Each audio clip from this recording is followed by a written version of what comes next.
नमस्कार दोस्तों, सनातन अर्थ चैनल पर आप सभी का स्वागत है। अगर आप भी भगवान श्री कृष्णा के भक्त हैं, तो कमेंट में जय श्री कृष्णा जरूर लिखें। तो चलिए शुरू करते हैं आज की प्रस्तुति। दोस्तों, आज भी हम ऐसे समाज में जी रहे हैं जो आज भी पुरुष प्रधान है। आज भी जब लड़की का जन्म होता है तो अधिकतर घरों में मायूसी छा जाती है और मित्रों, यह और कुछ नहीं बल्कि हम मनुष्यों की अज्ञानता है। लड़की को बोझ समझते हैं, परंतु आपको जानकर हैरानी होगी, लड़की का जन्म हर किसी के घर में नहीं होता, बल्कि उसी के घर होता है जो भाग्यशाली होते हैं और अपने अपने पुण्य कर्म अर्जित किए होते हैं। और आज हम आपको यही बताने जा रहे हैं कि भगवान कैसे घरों को लड़की का जन्म देने के लिए चुनते हैं और वह कौन से पुण्य कर्म है जिसकी वजह से कोई भी इंसान बेटी का माँ या बाप बनता है।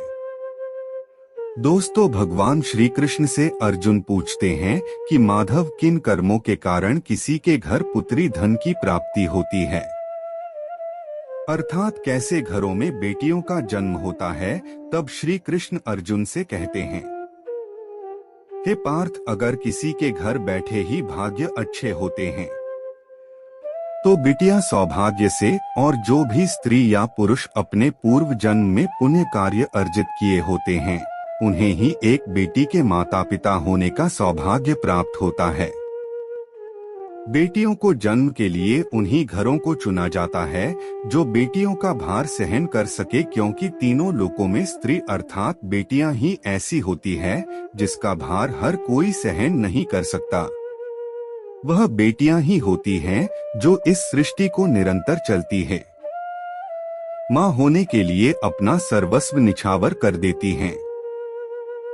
हे अर्जुन, पर जिस दिन इस सृष्टि में बेटियों का जन्म लेना रुक जाएगा, उस दिन धीरे धीरे इस सृष्टि का अंत हो जाएगा। मित्रों, भगवान श्री कृष्ण के इन बातों पर गौर किया जाए तो उनका कहा बिल्कुल सही है, क्योंकि बेटियां अगर नहीं होंगी तो किसी का भी वंश आगे नहीं बढ़ सकता।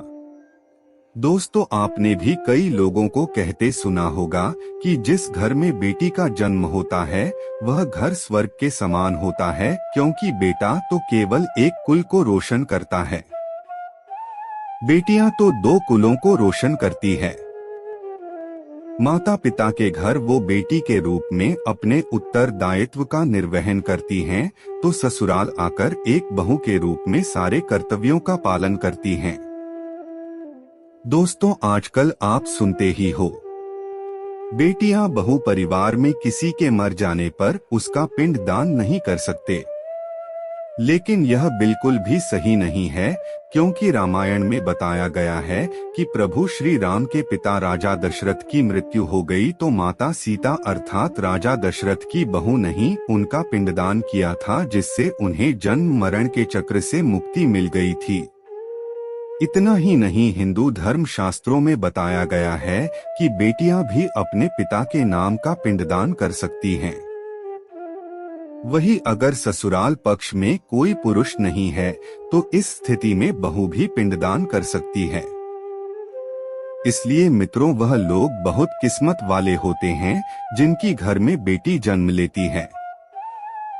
वही वह परवल किस्मत के होते हैं जिनके घर एक से ज्यादा बेटियां होती हैं। शायद यही कारण है कि बेटियों को लक्ष्मी कहा गया है। दोस्तों, बहुत से लोगों की सोच यही होती है, बेटी है तो बिना समय गवाएं और इस पर पढ़ाई में पैसे लगाएं, जल्द से जल्द शादी कर दो। लेकिन यह सोच एक बेटी के भविष्य को बर्बाद कर देती है। जरा सोचिए, एक बच्ची के मन में कितने सपने होते हैं, उसे कुछ करना है लेकिन यह सपने सिर्फ सपने ही रह जाते हैं।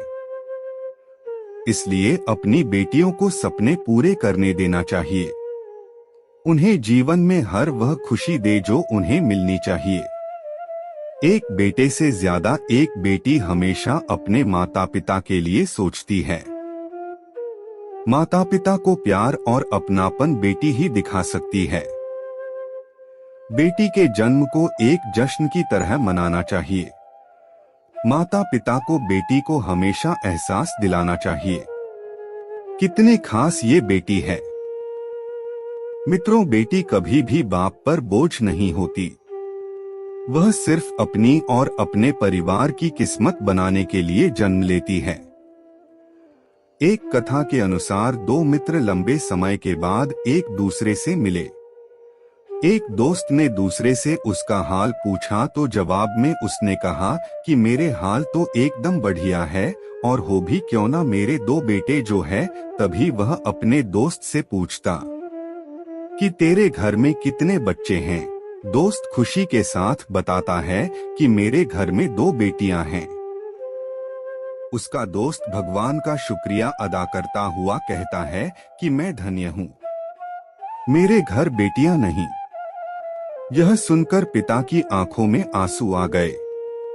तभी उसकी बेटी पिता के मित्र से कहती है कि अंकल, भगवान हमेशा भाग्यवान को ही बेटी देते हैं, कभी गरीब को बेटी के रूप में माता लक्ष्मी नहीं देते। भगवान उसी को पुत्री का सुख देते हैं जिसके अंदर पालने की सामर्थ्यता होती है, जो गरीब होकर भी अपनी बेटी को पाल सकता है। एक बार स्वामी विवेकानंद वैष्णो देवी की सीढ़ियां चल रहे थे। बगल से किसान अपनी बेटी को कंधे में बिठाए चढ़ाई चल रहा था। तभी स्वामी विवेकानंद ने कहा कि बाबा, आपकी बेटी का बोझा आपको लग रहा होगा, इसको मैं उठा लेता हूँ और माता वैष्णो के दरबार तक ले चलता हूँ। सबके सामने स्वामी विवेकानंद से कहा कि बेटी कभी भी बाप के कंधे पर बोझ नहीं होती। बेटियां अगर बाप के कंधे पर हों तो वह हर बोझ को हल्का कर देती है। मित्रों, बेटियां कभी भी धन की भूखी नहीं होती, जो सिर्फ मान और सम्मान की भूखी होती है। अब सोचने वाली बात है कि कौन सी कर्म के बाद आप किसी के घर लड़की के रूप में जन्म लेते हैं और उनके घर के लिए लक्ष्मी का रूप साबित होते हैं। गरुड़ पुराण में बताया गया है कि जब आत्मा को नया जन्म मिलता है तब आत्मा को शरीर के अनुसार व्यवहार में चलकर अपने कर्म करने होते हैं।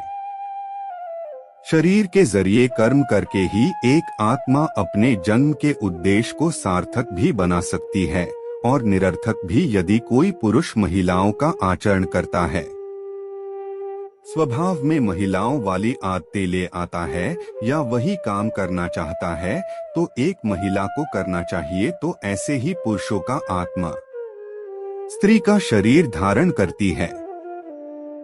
वहीं गरुड़ पुराण में बताया गया है, यदि कोई व्यक्ति मृत्यु के अंतिम क्षण में किसी स्त्री को याद करते हुए प्राण त्यागता है तो वह अगले जन्म स्त्री के रूप में जन्म लेता है। वही अगर वह अंतिम क्षण में परमेश्वर का नाम लेता है तो वह मुक्ति के मार्ग पर अग्रसर हो जाता है। दोस्तों, आपको आज का वीडियो कैसा लगा हमें कमेंट करके जरूर बताएं।